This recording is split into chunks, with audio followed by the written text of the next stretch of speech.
Moving back to the farm is a life-changing and risky decision, but with perseverance and determination, anything is possible. Brian Copenal embraces this challenge with open arms and his supporting family. Being raised on a big dairy farm in Michigan has always been a dream of mine to have a place of my own, farm of my own kind of thing. And when we initially moved down here, I do construction right now for a living.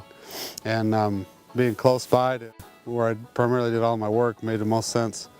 You know, fuel costs and all that stuff, trying to get to and from jobs and stuff like that. So that was a major thing. And I prefer the country over city life anyway. Unlike Brian, his wife Jenny Copenal is learning every day through new experiences what it's like to live on a farm. I do enjoy living out here.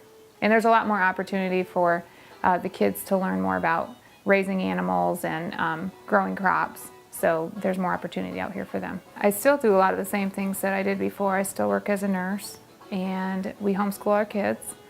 Okay, I like homeschooling more than going to regular school because I guess I get to be home and go places more.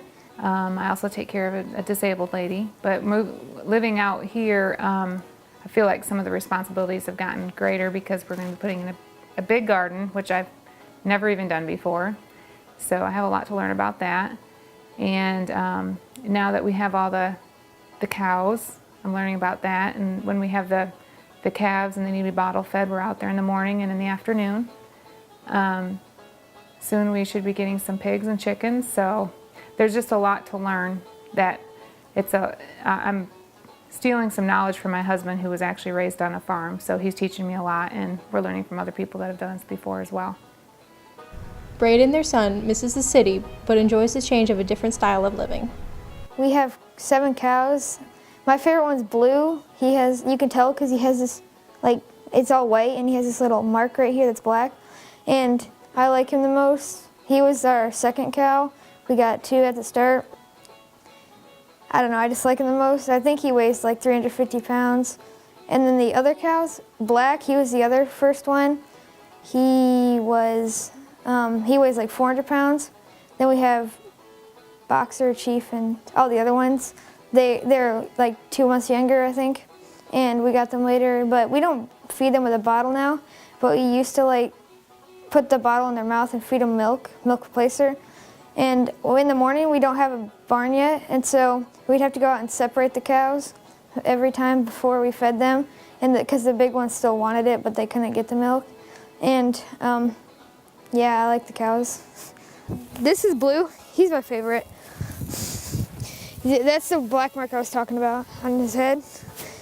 And that was the first one, and he was the second, and this is Black. He was the first one, and that's the big one. And this one over there, he's Blanco because he has that white around his eye, and most of them have black. And then this one's Ox. He's the one eating hay. He gets afraid too. Look how big he is compared to this guy.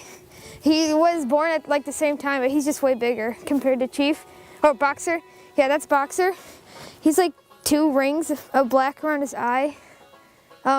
So we called him Boxer, like he got 2 black eyes.